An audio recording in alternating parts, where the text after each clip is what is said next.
Sama Bu, ibu yang hidupnya dipersembahkan buat dia nih. Ibu capek di siang hari ngurus rumahnya ya Bu ya, masakin anak-anaknya, nyuciin pakaiannya, malam masih direpotin juga.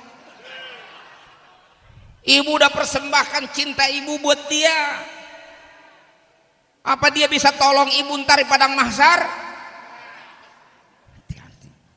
Boro-boro aja nolongin ibu, urusannya pun belum tentu beres. Lagi pula bininya mungkin bukan ibu doang, masih ada yang lain.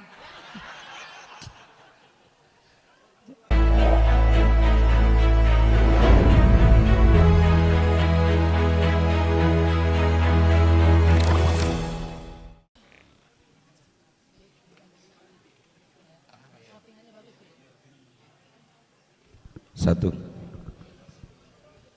di sini, maaf di belakangin.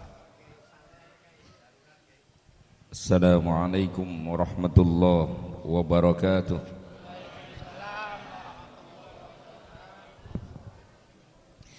Alhamdulillah, nahmaduhu wa nasta'inuhu wa nastaghfiruh wa na'udzu billahi min syururi anfusina wa min sayyiati a'malina. May yahdihillahu fala mudilla lahu wa may yudlil fala hadiyalah. Asyhadu an la ilaha illallah wahdahu la syarika lah, khassana bi khairi kitabin unzila wa akramana bi khairi nabiyyin ursila wa atamma alaina ni'mata bi a'zami dinin syuri'a. Faqala ta'ala al-yawma akmaltu lakum dinakum wa atmamtu alaikum ni'mati wa raditu lakumul islam madina. Wa ashhadu anna sayyidana wa nabiyyana Muhammadan abduhu wa rasuluh addal amanah wa nasahal ummah wa ballagar risalah wa mahaddalalah wa tarakna alal mahajjatil bayda layluha kanahariha la yazigu anha illa halik. May yuti'illaha wa rasulahu faqad faza fawzan azima wa may ya'sillaha wa rasulahu faqad dalla dalalan mubina. Allahumma salli wa sallim wa barik ala sayyidina Muhammadin wa ala alihi wa ashabihil mujahidin at-tahirin at-tayyibin. Hadratil mukarramin wal muhtaramin, para alim ulama, para kiai, para asatid, para guru, para orang tua, para tokoh masyarakat, bil khusus seluruh pengurus forum gabungan subuh gabungan Kelurahan Sunterjaya, juga pengurus Masjid Nurul Quba dan seluruh peserta jamaah hadirin hadirat yang mudah-mudahan kita semua senantiasa dirahmati dan diberkahi Allah Subhanahu wa ta'ala. Dalam kesempatan yang sangat mulia ini, saya mengingatkan dan menyampaikan kepada jamaah, dan secara khusus saya memperingati diri saya pribadi, bahwa mencintai Nabi Muhammad sallallahu alaihi wasallam bukanlah sekedar kepantasan dan keharusan, tapi lebih dari itu menjadi sebuah kewajiban yang pasti. Kenapa? Karena tidak akan pernah seseorang mendapatkan keimanan yang sempurna tanpa memiliki cinta yang utuh kepada baginda Rasulullah sallallahu alaihi wasallam. Kita yang biasa bongkar-bongkar kitab itu pasti ketemu dalilnya. Di antaranya ketika Rasul bersabda, la yu'minu ahadukum hatta akuna ahabba ilaihi min nafsihi wa malih wa waladihi wa walidihi wan nasi ajma'in.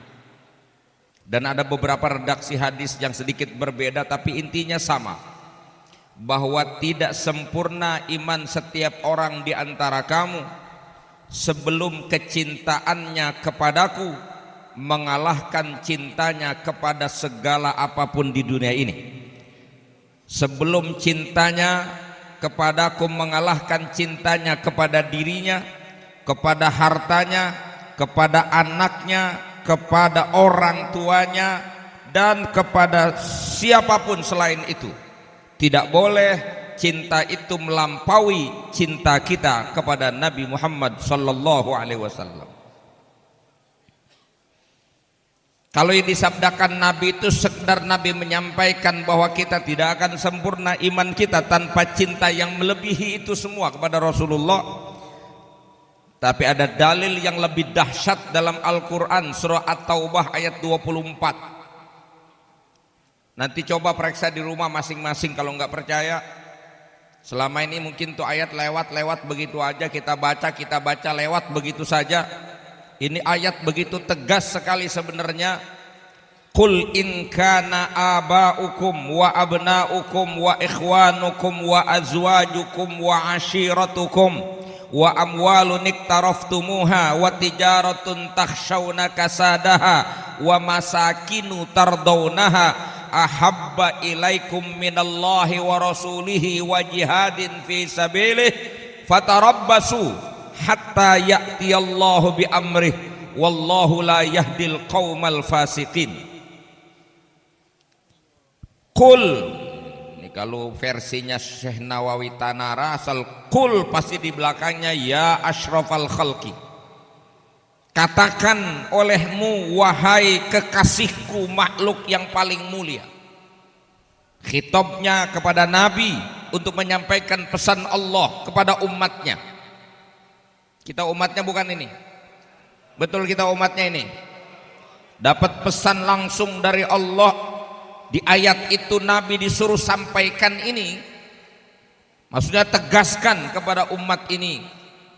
In kana aba'ukum, jika orang-orang tuamu, wa abna'ukum, anak-anakmu, wa ikhwanukum, saudara-saudaramu, wa azwajukum, pasangan-pasangan hidupmu, wa ashiratukum, ashirah, orang-orang dekat kamu, besti.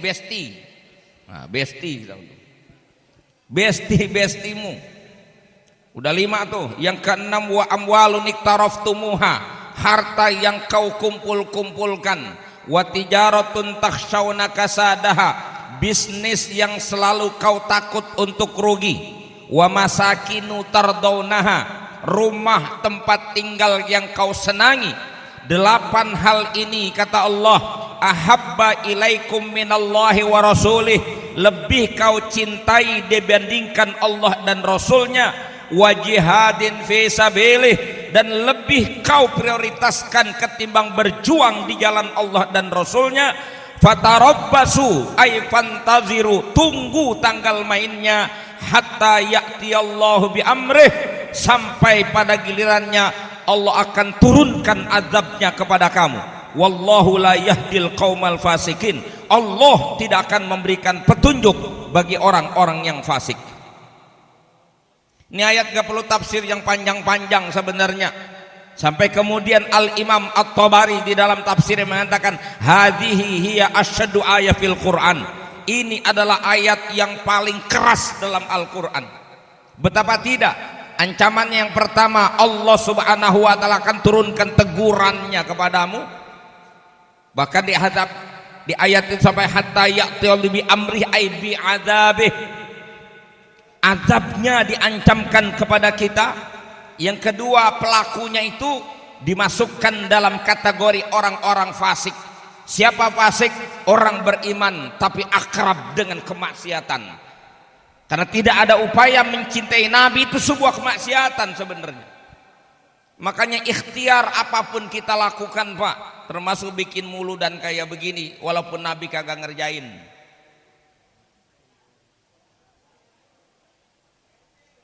Ini karena masih ngotot aja tuh orang sebelah tuh. Orang sebelah namanya, maklum lah orang sebelah namanya. Ikhtiar upaya kita mencintai Nabi, dari mulai mengenalkan Nabi, mengenal Nabi, memahami ajaran Nabi, mencintai Nabi, meneladani Nabi, itu sebuah kepastian bagi setiap muslim. Gak boleh abai kita dalam persoalan ini.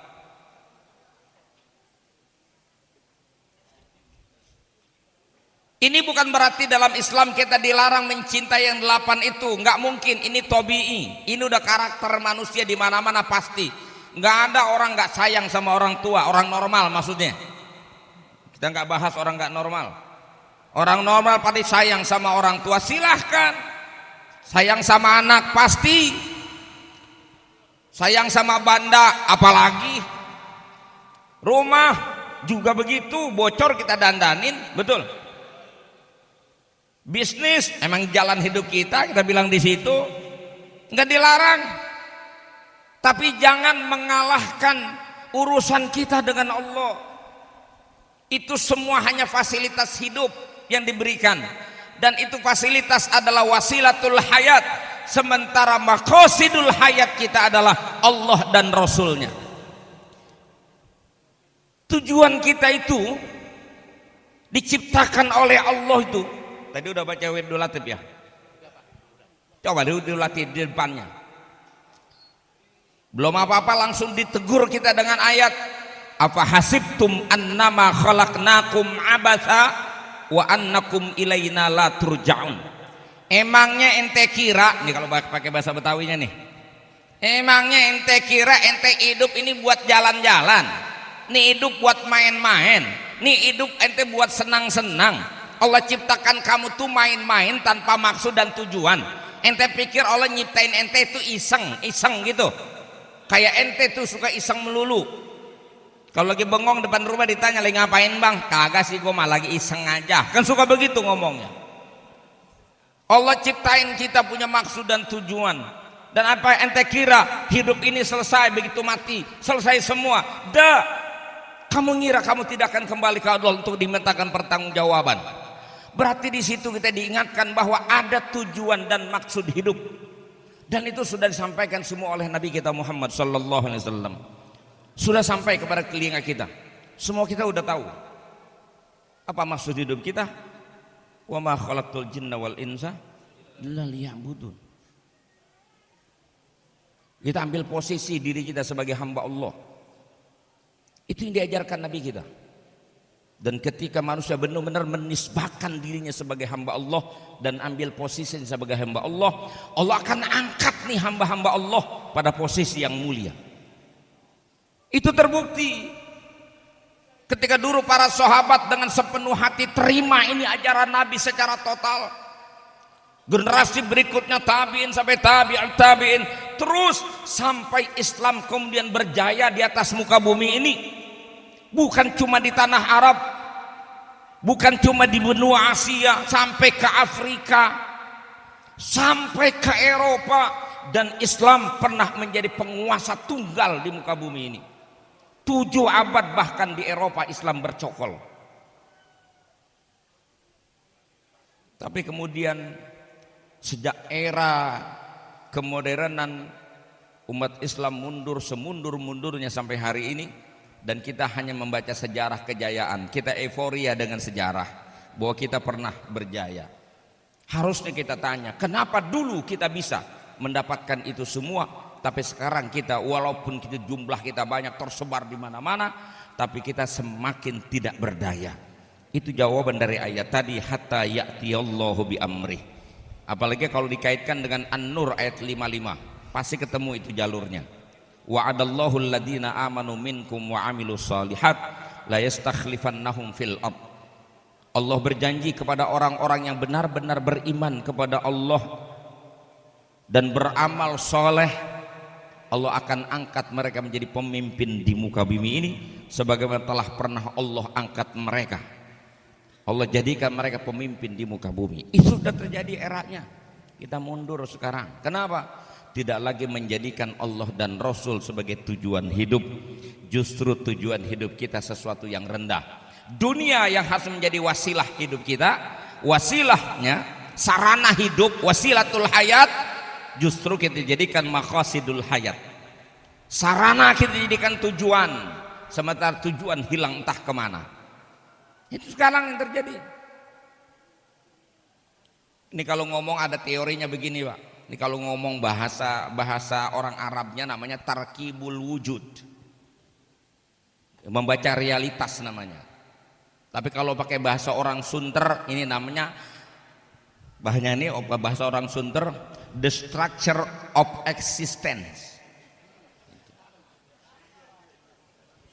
Ini memang membutuhkan kajian yang minimal 2 jam lah baru ketemu. Nah, cuman kan kalau ceramah begini nggak mungkin kita sampaikan secara detail dan fakta-faktanya. Tapi paling mudah kita lihat begini aja. Dulu Allah Rasul itu hadirkan dirinya sebagai figur yang membawa umat dalam kehidupan yang berjaya betul. Ketika menjadikan agama, di situ Allah, Nabi lengkap dengan ajarannya, termasuk rasionalitas yang dijamin oleh wahyu, itu di nomor pertama Pak. Jadi Allah dan Rasul itu nomor pertama, benar-benar ini tujuan hidup. Baru kemudian yang kedua urutannya manusia. Setelah manusia urutannya baru kemudian karya manusia. Yang paling bawah alam semesta. Ini kalau dibaca semua ada Pak dalil teologisnya untuk sampai kepada penjabaran itu. Intinya 3 ini, manusia, karya manusia, alam semesta, sepenuhnya digunakan untuk mencari ridho Allah. Maka Allah akan kuasakan kita. Tapi hari ini berubah. Setelah umat Islam menang dalam perang salib selama 200 tahun itu, orang-orang barat kalah sebenarnya, tapi mereka tidak bawa pulang tangan kosong. Mereka bawa analisa mereka, kenapa umat Islam sampai begitu hebatnya, begitu kuat. Ternyata itu mereka lihat porsi yang dibuat, skala prioritas hidup, Allah, manusia, karya manusia, alam semesta. Dibawa pulang ke sana. Tapi di sana sudah ada kepercayaan sendiri. Sehingga kemudian terjadi benturan rasionalitas dengan wahyu yang dipegang oleh kelompok agamis di sana. Maka dalam sejarah ilmu pengetahuan kita pernah membaca dihukumnya seorang ilmuwan barat yang bernama Galileo Galilei ketika berbenturan pendapatnya dengan pendapat gereja. Maka ramailah gerakan sekularisme di Eropa, dan puncaknya adalah ketika seorang filosof mereka mempertahankan pendapatnya bahwa God is dead, Tuhan sudah mati, sehingga seolah-olah tidak ada lagi ruang. Itu hanya ruang untuk orang-orang tertentu, ruang privat, ruang publik nggak boleh bawa-bawa Tuhan. Itu kan sekuler begitu tuh. Kita termakan hari ini semua. Akhirnya Tuhan tidak lagi menjadi tujuan, tidak lagi menjadi prioritas, bergeser Pak, karya manusia kemudian menjadi prioritas. Itulah sekarang dunia barat. Kemampuan mereka, dan itu semua awalnya diadopsi, kisi-kisinya sudah ada dari orang Islam. Mereka kembangkan. Masuklah era modern yang disebut dengan 1.0. Itu ditemuannya mesin-mesin industri. Sampai masuk era berikutnya 2.0 ketika ditemukan yang namanya komputer. Masuk era 3.0 ketika ditemukannya internet. Sekarang kita masuk 4.0 ketika kita sudah masuk pada sistem digital. Dan sekarang masuk kepada 5.0, 5G. Ini besok udah nggak main begini lagi kita nih. Tuh HP udah nggak di situ adanya tuh. Ya, 10 tahun ke depan udah nggak main HP pakai begini-begini, udah main pakai kaca begini aja udah. Ya. Ntar orang Sunda sama orang Amsterdam itu kongkoh masing-masing pakai bahasanya tapi paham itu ntar tuh. Dan ini sekarang nggak usah jauh-jauh lah, saya ngambil contohnya. Di mana sekarang karya manusia itu menjadi ukuran standar hidup. Kita sendiri umat Islam udah kayak gitu. Ketinggalan bini sama ketinggalan HP, mana lebih repot hidup kita? Ayo. Ketinggalan bini sama ketinggalan HP, mana bikin lebih repot kita? Repotan ketinggalan HP. Bini ketinggalan suruh naik Gojek. Iya, mana aja. Pokoknya kita hari ini nggak punya HP, mati gaya. Betul kan? Soalnya kita nggak, udah mati, udah habis, udah urusan. Tuh. Tapi orang hari ini nggak mikir, kalau dia nggak sholat dia akan celaka, nggak mikir, udah. Dia nggak ibadah, nggak ada urusan. Dia nggak pikir itu mau beres nggak beres hidup dia. Bukan di situ katanya. Kita mesti memiliki semua, kita mesti punya. Akibatnya syahwat duniawi kita pelan-pelan menggeser hal yang sebenarnya menjadi amanat kita yang telah mengaku diri sebagai orang beriman, untuk tetap dalam kondisi apapun menjadikan Allah dan Rasulnya sebagai maqasidul hayat kita, tujuan puncak hidup kita. Kembalikan itu. Ini jangan pagi-pagi udah ngomel ini Pak. Saya nggak biasa pakai sorban sih sebenarnya, jadi gerah ini. Kadang-kadang bergaya-gaya aja, orang tadi dingin pagi keluar rumah jadi pakai gitu. Lah kita ini makanya upaya ikhtiar kita harus serius dan sungguh-sungguh mengembalikan lagi marwah keislaman kita dengan menjadikan nabi kita itu sebagai rujukannya, dan memantapkan iman kita dengan meletakkan cinta Rasul sebagai upaya tak terpisahkan dalam hidup kita. Karena nggak akan sempurna iman kita tanpa cinta Rasul. Mana yang lebih kita dulukan sekarang, antara kemauan bini apa kemauan Nabi? Coba ayo Pak, kalau ngomong mana Bapak dulukan, kemauan istri apa kemauan Nabi? Coba itu kan berarti udah kalah. Bapak mau ngorban, motong kambing, nggak berani langsung beli kambing, izin dulu sama dia no. Kenapa perlu izin? Orang duitnya megang dia. No?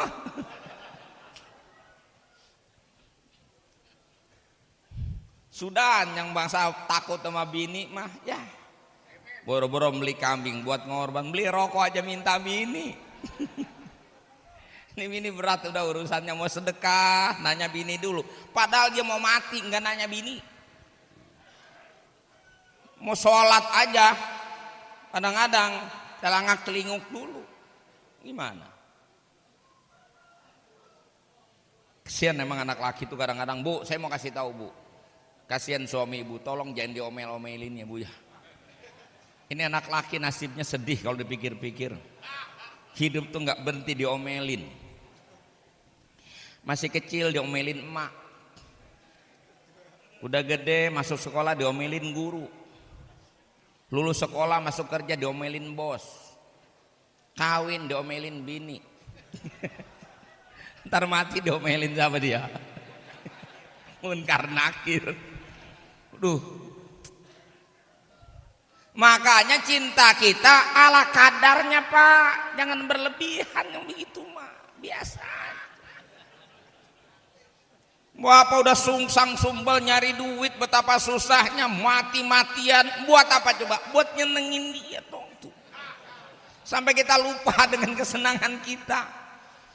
Sama temen sampai putus hubungan. Buat apa coba? Kalau bukan buat dia tuh.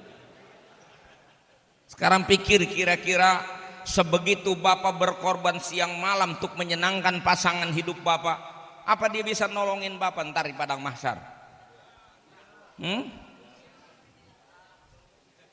Boro-boro Pak dia bisa nolongin kita, salahnya dia Bapak yang nanggung. Dia kagak sholat, Bapak yang digebugin. Dia nggak pakai hijab, kita yang disalahin. Anak kagak beres, kita lagi yang dibalikin. Tuh, betul aja lihat tuh, ngalamin kita. Masya Allah.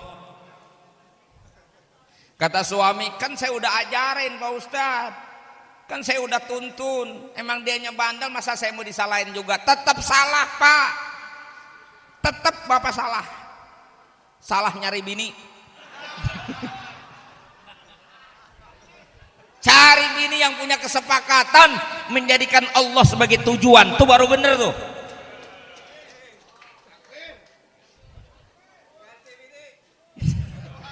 Tapi ini udah terlanjur lewat.